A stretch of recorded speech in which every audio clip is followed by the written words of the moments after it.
அடுத்து வரும் நிகழ்ச்சியானது ஜாய்ஸ் மேயர் ஊழியங்களின் நண்பர்கள் மற்றும் பங்காளர்களால் தாங்கப்படுகிறது.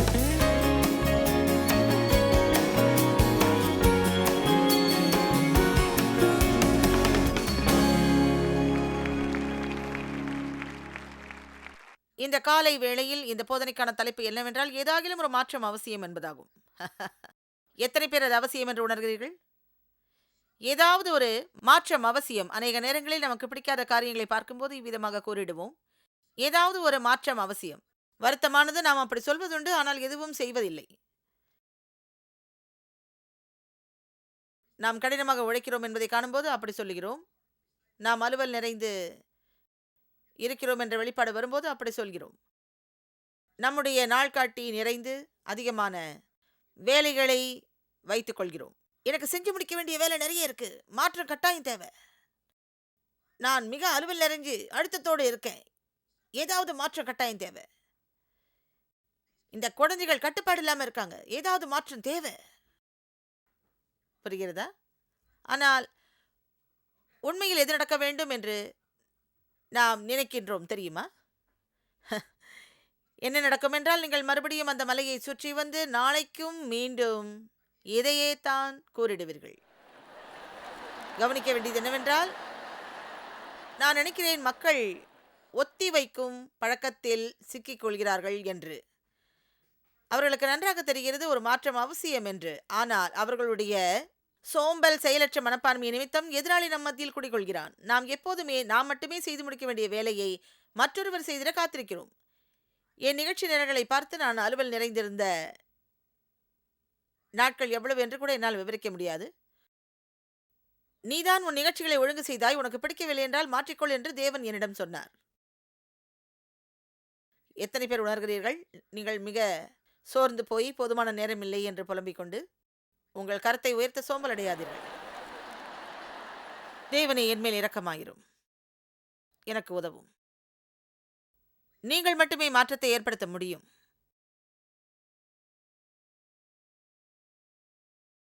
உங்களால் தான் முடியும். யார் உங்களுக்காக அதை மாற்றிடுவார்? மக்கள் நீங்கள் செய்யும்படி அதிக வேலையை கொடுப்பார்கள். அவர்கள் அதை மாற்றிட நீங்கள் எதிர்பார்க்க கூடாது. அவர்களுக்கு இன்னும் அதிகமான எதிர்பார்ப்புகள் உண்டாகும். நீங்கள் மாத்திர மாற்றத்தை ஏற்படுத்தக்கூடும். பலர் இப்படி கட்டுப்பாடின்றி இருப்பதைக் கண்டு உணரும்போது என்ன செய்கிறார்கள்? சிலர் கோபப்படுவார்கள், சிலர் சோர்வடைவார்கள், சிலர் சுய பிரதாபம் அடைவார்கள், சிலர் மற்றவர்களை குறை சொல்ல முயன்றிடுவார்கள், பலர் தாம் பாதிக்கப்படுகிறோம் என்று உணர்ந்திடுவர். ஆனால் நாம் செய்ய வேண்டியது என்னவென்றால், நமக்குள் சிறிய தணலை ஏற்படுத்தி கொண்டு இவ்வாறாக சொல்ல வேண்டும், இதில் மாற்றத்தை கொண்டு வர என்னால் செய்ய முடிந்ததை நான் செய்ய போகிறேன், இதில் மாற்றம் ஏற்படும்படி என்னால் இயன்றதை நான் செய்திருவேன் என்று. நாம் செய்ய முடிந்ததை நாம் செய்திருவோமானால் நம்மால் செய்திட இயலாததை தேவன் செய்திருவார். மிக எளிதானது. இதுவே வேதத்தின் கோட்பாடுகளில் எளிதான ஒன்றாகும். உங்களால் முடிந்ததை நீங்கள் செய்திருங்கள், உங்களால் இயலாததை தேவன் செய்திருவார். உதாரணத்திற்கு, ஒருவேளை உங்களால் பிரச்சனையை தீர்க்க முடியவில்லை, ஆனால் உங்களால் ஜெபிக்க முடியும். ஆக நீங்கள் ஜெபித்தால் தேவன் கிரியை செய்வார், நீங்கள் ஜெபிக்காவிட்டால் தேவன் கிரியை செய்ய முடியாது. ஆகவே நம்மால் இயன்றதை நாம் செய்திட வேண்டும். நீங்கள் சொல்லலாம், என்னால் இது முடியாது, என்னால் அது முடியாது, என்னால் முடியாது முடியாது முடியாது. உங்களால் முடியாததை குறித்து பேசுவதை விட்டுவிட்டு என்ன செய்ய முடியும் என்று பாருங்கள், அதை செய்யுங்கள். நீங்கள் வெட்டி எறியக்கூடிய ஒன்று உங்கள் வாழ்வில் இருக்கிறதா? ஒருவேளை நீங்கள் அதிக அலுவல் நிறைந்து சோர்ந்து போய் வேலை பளுவோடு இருந்தால், ஏதாவது ஒரு காரியம், ஒரே ஒரு காரியம் உங்கள் வாழ்வில் எவ்வகையிலும் அது கனி கொடுப்பதில்லை, வெட்டி எறிந்திடலாம் என்று இருக்கிறதா? உண்மை என்னவென்று அறியப்பட்டால் அதை ஆரம்பித்து செய்திரும்படி தேவன் உங்களிடம் கூறவில்லை, நீங்களாகவே அதை தொடங்கியிருப்பீர்கள். புரிகிறதா? அவரே தொடக்கவும் முடிவுமாக இருக்கிறார், ஆனால் அவர் தொடங்கிறாததை முடித்திட அவருக்கு அவசியம் இல்லை. நீங்களாகவே அதை தொடங்கிவிட்டீர்கள், நீங்களாகவே அதை முடித்திட வேண்டும். நீங்கள் வறண்ட ஆற்றங்கரையில் அமர்ந்து உங்களுக்கு பிரயோஜனமே இல்லாத ஒன்றை செய்து கொண்டிருக்கிறீர்கள், ஆனால் நீங்கள் எழுந்து போகவும் முற்படவில்லை. இதில் தேவன் என்ன செய்ய முடியும்? இன்று நீங்கள் விழிப்படைந்து சொல்ல வேண்டும், நான் முறுமுறுத்து குறை சொல்வதில் மிக சோர்ந்து போய்விட்டேன், என்னால் இயன்றதை செய்ய வேண்டிய நேரம் வந்தாகிவிட்டது, மேலும் என்னால் இயன்றதை நான் செய்திருவேன், ஆனால் பிறகு என்னால் இயலாததை தேவன் செய்திடுவார். ஆமென். உங்களால் இயலாது. ஒருவேளை உங்கள் திருமண வாழ்க்கையின் சூழ்நிலை மோசமாக இருக்கலாம். ஒரு பேச்சுக்கு வைத்துக் கொள்வோம், நீங்கள் ஒரு பெண் திருமணமானவர், அந்த நபரோ, அதாவது இருக்கிறவர்களேயே மகா கொடூரமான நபர், நீங்கள் தோல்வியான நிலையை உணர்கிறீர்கள். மேலும் நீங்கள் சுய பரிதாபத்தோடு அதை குறித்து முறுமுறுத்துக் கொண்டு குறை கூறிக்கொண்டு மிக விரக்தியோடு ஒரு பாதிக்கப்பட்டவர் போல் எப்போதும் இதையே கூறுகிறீர்கள். ஏதாவது ஒரு மாற்றம் அவசியம், ஏதாவது மாற்றம் அவசியம், மாற்றம் அவசியம். அவரை உங்களால் மாற்ற முடியாது. ஆனால் நீங்கள் என்ன செய்யலாம் என்று கூறுகிறேன். நீங்கள் ஜெபிக்கலாம். மேலும் நீங்கள் சில விதைகளை விதைக்கலாம். எப்படி என்றால், அந்த நபரில் உங்களுக்கு பிடித்த ஒரு காரியத்தை கண்டுபிடித்து அதனை நீங்கள் சுட்டி காண்பிக்க ஆரம்பிக்கலாம். இப்போது அதுதான் ஆரம்பிக்க வேண்டிய நிலை. நீங்கள் சொல்லுங்கள், உங்களுக்கு தெரியுமா, எனக்கு உங்க முடி ரொம்ப பிடிக்கும் தெரியுமா, உங்களுக்கு முடி இருக்கிறத பத்தி மகிழ்ச்சி, இப்படி ஏதாவது நீங்கள் நேர்மறையாக கூறிடும் வகையில் ஏதாவது ஒன்று அவரை பாராட்டி சொல்லக்கூடிய எதையாவது அவரிடம் சொல்லுங்கள். பிறகு சொல்லுங்கள், தேவனே, என்னால் இவ்வளவுதான் முடியும். ஆனால் நீங்க இந்த விதையை எடுத்துக்கிட்டு எனக்கு அறுவடையை தருவீங்க இல்லையா? புரிகிறதா? எல்லாரும் சொல்லுங்கள், என்னால் எதையாவது செய்ய முடியும். அருகில் பார்த்து சொல்லுங்கள், உங்களால் இயன்றதை செய்ய ஆரம்பிக்க வேண்டிய நேரம் இது என்று.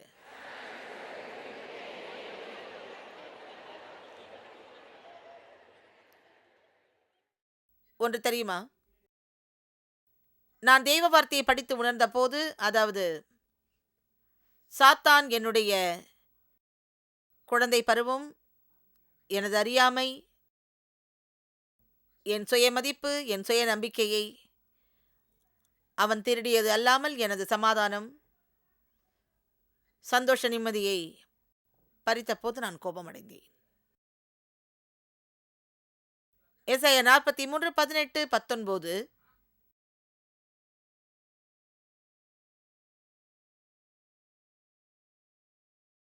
அதில் கூறியிருக்கிறது, முந்தினவைகளை நினைக்க வேண்டாம், பூர்வமானவைகளை சிந்திக்கவும் வேண்டாம் என்று. என்னால் அந்த வருடங்களை திரும்ப பெற இயலாது. ஆனால் அந்த நினைவுகளை என் மனதை விட்டு அகற்ற முடியும். புரிகிறதா? ஒருவேளை நீங்கள் இழந்து போன காரியத்தை திரும்ப பெற முடியாது. ஒருவேளை உங்களுடைய சொந்த முட்டாள்தனத்தால் கூட இருக்கலாம். ஒருவேளை மற்றவர் உங்களை தவறாக நடத்தி இருக்கலாம். ஒருவேளை நீங்கள் சில தவறுகள் செய்திருக்கலாம். ஒருவேளை சில உறவுகளை இழந்திருக்கலாம். பொருளாதார பற்றாக்குறை இருந்திருக்கலாம். ஒருவேளை நீங்கள் உதாரித்தனமாக வாழ்ந்திருக்கலாம். உங்களை சரியாக கவனித்துக் கொள்ளாமல் உடல் பலவீனம் ஏற்பட்டிருக்கலாம். மேலும் அதாவது இவ்வாறான சில காரியங்களை நீங்கள் மீண்டும் அக்காலத்துக்கு சென்று அவைகள் இருக்க வேண்டிய விதமாக செய்ய முடியாது. எதை முதலில் செய்திடலாம் என்று வேதம் கூறுகிறது என்றால், முந்தினவைகளை நினைக்க வேண்டாம், பூர்வமானவர்களை சிந்திக்கவும் வேண்டாம். இதோ புதிய காரியத்தை நான் செய்கிறேன். நான் செய்வேன், செய்திடுவேன், செய்திடலாம் என்றல்ல, ஆனால் நான் புதிய காரியத்தை செய்கிறேன். மேலும் நேர்மையான உண்மை உள்ளது. நீங்கள் ஒன்றும் செய்திட முடியாத உங்களுக்கு நேர்ந்த கெட்டதை குறித்து யோசித்துக் கொண்டிருக்கும் வரையில் இப்போது தேவன் என்ன செய்ய முயற்சிக்கிறார் என்பதை நீங்கள் பார்க்க போவது இல்லை. எப்படி என்றால், உங்கள் வாழ்வில் ஒரு நபர் இருக்கிறார். ஆனால் நீங்கள் யோசிப்பது, அவர் அப்படி இல்லையே, அவர் அப்படி இல்லை, அப்படி இல்லை, அப்படி இல்லை. ஒரு நல்ல குணமும் இல்லாதவர் என்று மனு குலத்தில் ஒருவரும் இல்லை.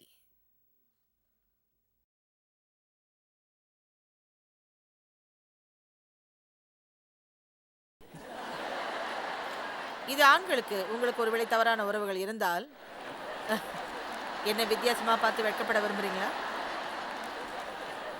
மனிதர்களில் நன்மையான தன்மை ஒன்று கூட இல்லாதவன் என்று ஒருவரும் கிடையாது.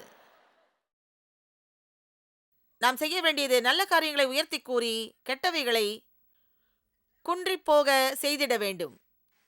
தேவன் சார்பில் இருந்திருங்கள். எப்போதும் புகார் சொல்வதை விட்டுவிட்டு உங்களால் இயன்றதை செய்ய ஆரம்பியுங்கள். மேலும் உங்களால் இயலாததை தேவன் செய்திருவார். தேவன் சோம்பல்தனத்தை ஆசீர்வதிப்பதில்லை. அவர் ஒத்திவைக்கும் தன்மையையும் தாமதிப்பதையும் விரும்புவதில்லை. தேவன் புதிய காரியத்தை செய்கிறார். உங்கள் மனதில் பழையவைகள் விலக விரும்புகிறார்.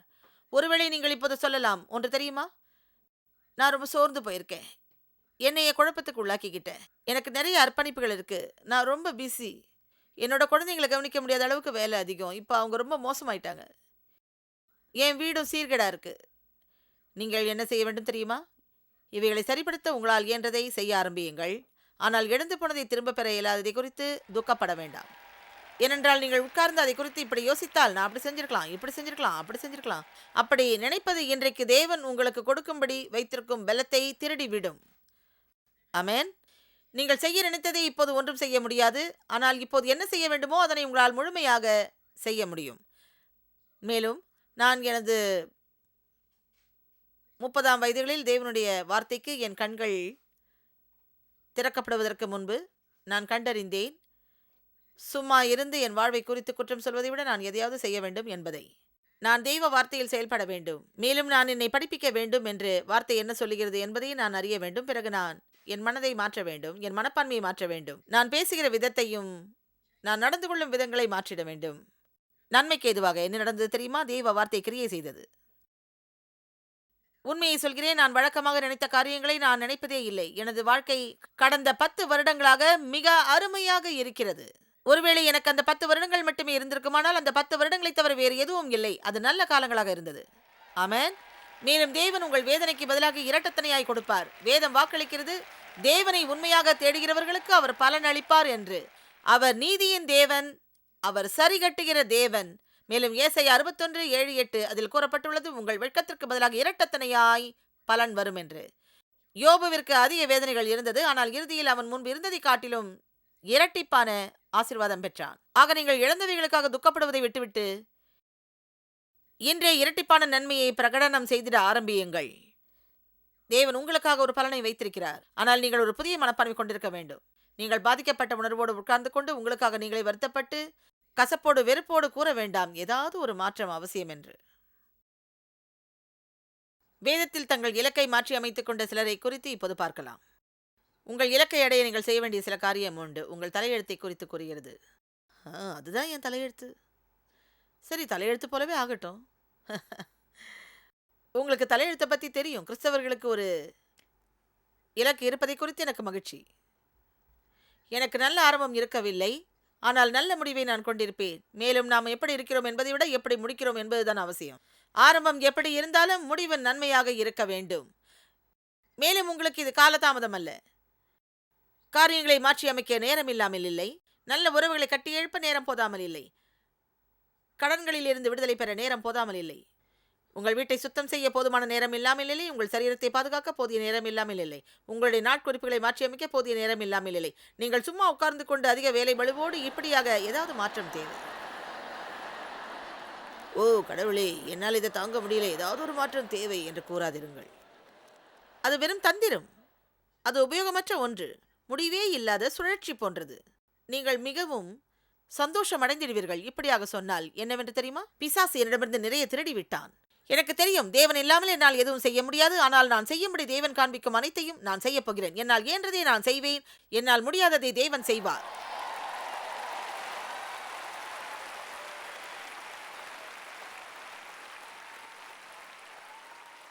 யாக்கோபின் வாழ்வை காண்போம். யாருக்குமே இருந்திராத ஒரு இக்கட்டான நிலையில் யாக்கோபு இருக்கிறார். ஆதியாகமம் 32. ஒரு நாள் அவன் வாழ்க்கையோடு சோர்ந்து போனான். யாக்கோபு ஒரு பொய்யன், ஏமாற்றுக்காரன், கேடானவன், ஆள்மாறாட்டக்காரன், ஒரு திருடனும் கூட. ஆனால் அவன் தேவனை அறிந்தவன். ஆனால் அவன் தனக்கு வேண்டியதை அடையும்படிக்கு மிக சுயநலத்தோடு செயல்பட்டான். மேலும் அவன் சரியான நேரத்தில் அவன் சரியானதாக அதனை கொண்டிருக்க வேண்டும் என்கிறார் என்பதை அறிய அவன் தேவனை நம்பவில்லை. யாக்கோபு தானாகவே அதனை அடைந்திட வேண்டும் என்று அங்கு இருந்தான். இங்குள்ள சிலர் யாக்கோபோடு தொடர்புடையவர்கள் என்று நான் நினைக்கிறேன். யாக்கோபு தவறான அனைத்து காரியங்களையும் செய்தான். அதாவது அவன் இந்த சீர்கேடான நிலையில் தன் சகோதரனை புத்திரபாகத்தில் ஆள்மாறாட்டம் செய்து அவனை ஏமாற்றினான். இப்போது யாக்கோபு தன் சகோதரனின் நிமித்தம் பயந்து நடுங்கும் சூழ்நிலையில் இருக்கிறான். நீங்கள் தவறான காரியத்தை செய்யும் போது அதன் முடிவாக பயத்தில் வாழ்கிறீர்கள். இங்கு அவன் வாழ்நாள் முழுவதும் ஓடி ஒளிந்து கொள்ளுகிறான். அநேக வருடங்களாக, ஆண்டுகளாக ஓடி ஒளிந்து கொண்டிருக்கிறான். அவனுக்காக அமைத்துக் கொண்ட அருமையான வாழ்க்கை வாழ அவன் முயலுகிறான். மேலும் அவன் ஓடுவதும் ஒளிந்து கொள்வதுமாக இருக்கிறான். கடைசியாக ஒரு நாள் வாழ்க்கையை வெறுத்தவனாக, இப்படியே இனியும் வாழ்ந்திட விருப்பமில்லாதவனாக சோர்வோடு நிற்கிறான். கட்டாயம் அவன் சொல்லி இருப்பான், ஏதாவது ஒரு மாற்றம் அவசியம் என்று. அதன் பிறகு அவன் மாற்றமடைவதற்கான பொறுப்பை ஏற்றுக்கொண்டான். அதுதான் நான் சொல்ல விரும்பும் காரியம். நம் வாழ்வின் அநேக பகுதிகளில் மாற்றம் அவசியமாயிருக்கிறது. ஆனால் நாம் தான் அதற்கு பொறுப்பேற்று கூற வேண்டும், நான் இதை மாற்றப் போகிறேன் என்று. தேவன் இல்லாமல் நம்மால் ஒன்றும் செய்ய முடியாது. ஆனால் தேவனும் நீங்கள் இல்லாமல் ஒன்றும் செய்ய போவதில்லை. ஏனென்றால் உங்கள் வாழ்வில் நீங்களும் தேவனும் பங்காளர்கள். உங்கள் வாழ்வில் நீங்களும் தேவனும் பங்காளர்கள். அதன் அர்த்தம் என்னவென்றால், உங்களுக்கும் பங்குண்டு, அவருக்கும் பங்குண்டு. உங்களால் இயன்றதை நீங்கள் செய்யுங்கள். உங்களால் இயலாததை தேவன் செய்வார். ஆதியாகமம் 32:22. ஆனால் அவன் ராத்திரியில் எழுந்து தன் 2 மனைவிகளையும் தன் 2 பணிவிடைக்காரிகளையும் தன் 11 குமாரர்களையும், அவனுக்கு ஏன் பிரச்சனை இருந்ததுன்னு எனக்கு தெரியுது. 2 மனைவி இல்ல, 2 மனைவி 11 பிள்ளைகள். நான் சொல்லியிருப்பேன், ஏதாவது ஒரு மாற்றம் கட்டாயம் தேவை என்று.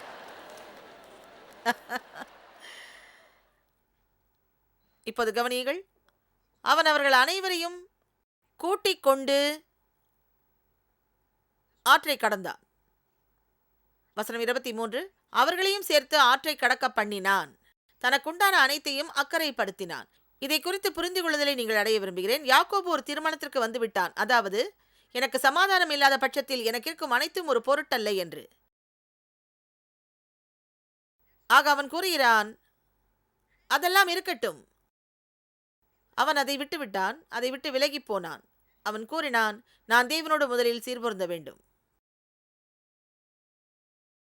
மேலும் யாக்கோபு தனித்திருந்தான். அங்கு ஒரு மனிதன், ஆங்கிலத்தில் கேபிட்டல் எம், பொழுது விடியும் வரை அவனோடு போராடி, அதன் அர்த்தம் அவன் தேவனோடு போராடினான்.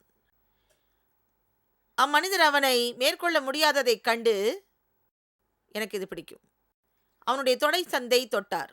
அதனால் அவருடனே போராடுகையில் யாக்கோபினுடைய தொடைச்சந்து சுளுக்கிற்று. அங்கே பிரதிநிதியாக வந்த தூதன், தேவனுடைய தூதனானவர், அவர் நான் போகட்டும் என்றார். அதற்கு யாக்கோபு, நீர் என்னை ஆசீர்வதித்தால் ஒழிய உம்மை போக விடேன் என்றான். உங்களுக்கு அது பிடிக்கிறதா? இங்கு மிகப்பெரிய ஏமாற்றுக்காரனாக போக்கிரியாக இருந்தவன் தேவனுக்கு முன்பாக செல்ல தைரியம் கொண்டு சொல்லுகிறான், நான் மாற்றமடைய ஆயத்தமாக இருக்கிறேன் என்று. அவன் உண்மையில் நாற்றமுடையவனாக இருந்திருப்பான். அதாவது மிகவும் கேடான ஏமாற்றுக்காரன், சூழ்ச்சிக்காரன், ஆள்மாறாட்டக்காரன். அதுதான் அவனுடைய பெயரின் அர்த்தம். மேலும் இப்போது மாற்றமடைய தீர்மானித்து அதற்கு ஆயத்தமாயிருக்கிறான். ஆகவே கூறுகிறான், தேவனே, நீர் என்னை ஆசீர்வதித்தால் ஒழிய உம்மை போக விடேன் என்று. ஆனால் இதுதான் எனக்கு பிடித்தது. அந்த நபர் அவனிடம் கேட்கிறார், உன் பெயர் என்ன? அங்கு அதிர்ச்சி கலந்த உணர்வோடு முணுமுணுக்கிறான். அதற்கு அவன் யாக்கோப் என்றான். அதன் அர்த்தம் சூழ்ச்சிக்காரன், எத்தன், ஆள்மாறாட்டக்காரன் என்பதாகும். ஆக திடீரென்று அவன் தேவனோடு போராடி கொண்டிருக்கும் போது அவன் தன்னையே சந்திக்கிறான். உங்களுக்கு ஒன்று சொல்கிறேன், உங்களை நீங்களே அறியும் போது உங்கள் கண்களை திறப்பது போல இருக்கும். உங்களுக்கு தெரியும், அநேக நேரத்தில் நாம் என்ன செய்வோம் என்று. பாதிக்கப்பட்ட மனநிலையோடு வாழ்கிறோம். நம் வாழ்வில் பிரயோஜனம் இல்லாதவைகளுக்கு மற்றவர்களை குறை சொல்லுகிறவர்களாக இருக்கிறோம். உண்மை என்னவென்றால், மாற்றத்தை அடைஞ்சிட நாம் செய்ய வேண்டியவைகளை நாம் செய்வதில்லை. என் பிரச்சனை அனைத்தும் தேவ்தான் என்று நினைத்தேன். உண்மையை சொல்கிறேன், அப்படிதான் இருந்தேன். இப்படியெல்லாம் நினைத்தேன். ஒருவேளை தேவ் இதை செஞ்சிருந்தா, அதை தேவ் செஞ்சிருந்தா, மேலும் இப்படி செஞ்சிருந்தா, தேவ் அப்படி செஞ்சிருந்தா, யாராவது ஒருவரை நாம் குற்றம் சொல்கிறோம். ஆனால் உண்மையில் நான் ஒரு நாள் ஆழ்ந்த ஜெபத்தில் இருந்தபோது, பிரச்சனை தேவ் அல்ல என்றார் தேவன். நான் உண்மையில் யோசித்தேன், அப்படின்னா யாரு? நானா இருக்க முடியாது. நான் சுயத்தால் வஞ்சிக்கப்பட்டேன். மேலும் தேவன் மேலும் அடுத்த 3 நாட்களுக்கு என் வீட்டில் இருப்பது எப்படிப்பட்டது என்று எனக்கு காண்பித்தார். எனக்கு யாக்கோபின் அந்த நிலை போல இருந்தது. இப்படி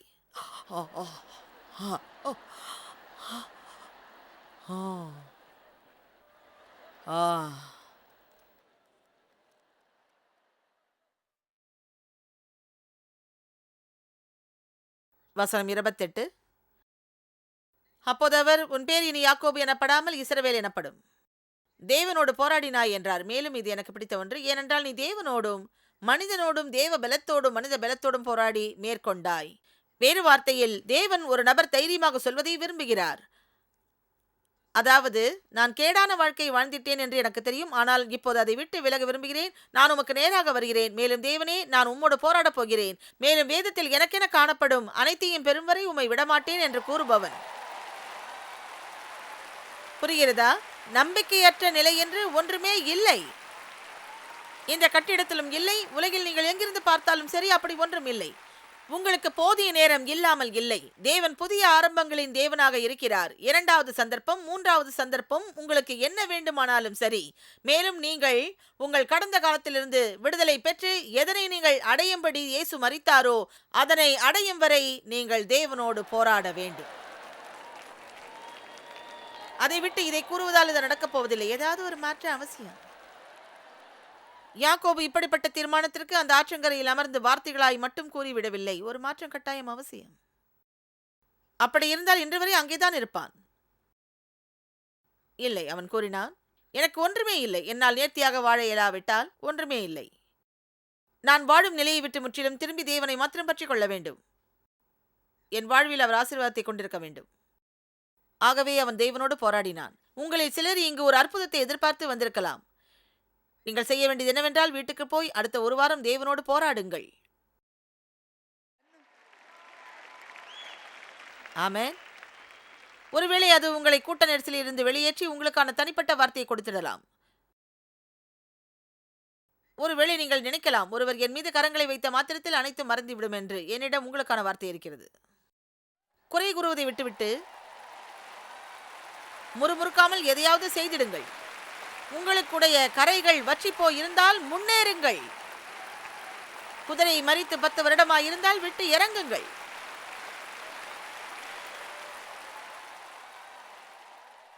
ஏதாவது வறண்ட ஆற்றண்டில் அமர்ந்து இப்படி சொல்வதை விடுங்கள். ஏதாவது மாற்றம் அவசியம், ஏதாவது மாற்றம் அவசியம் என்று. இன்று நான் யோசித்தேன், எத்தனை பேர் தாங்கள் விரும்பிடாத வேலையில் இருந்து கொண்டிருக்கிறார்கள். உண்மையில் அதற்கான வரமோ அழைப்போ அவர்களுக்கு இல்லை.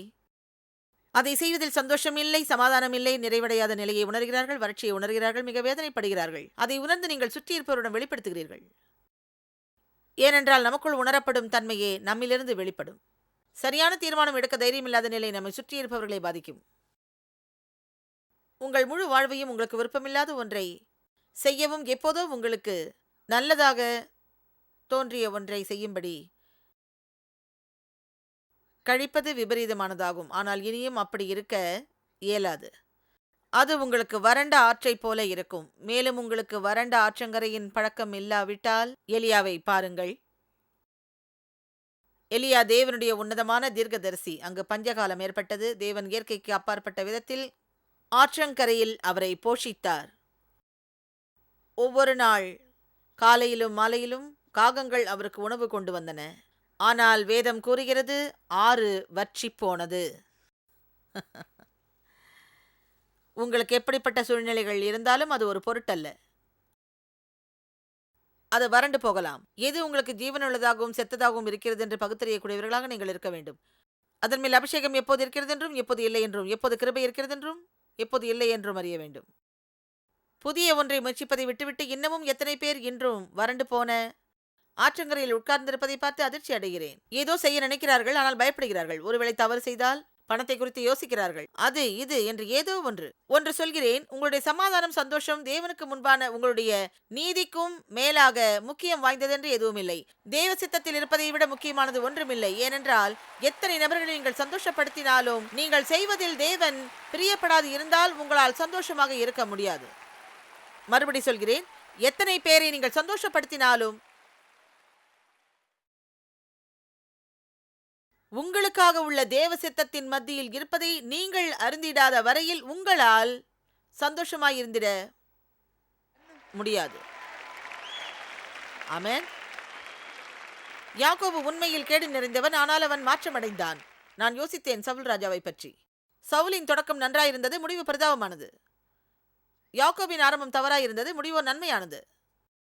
மீண்டும் சொல்ல விரும்புகிறேன், நான் நினைக்கிறேன் நமது தொடக்கத்தை விட முடிவே மிக முக்கியமானது என்று.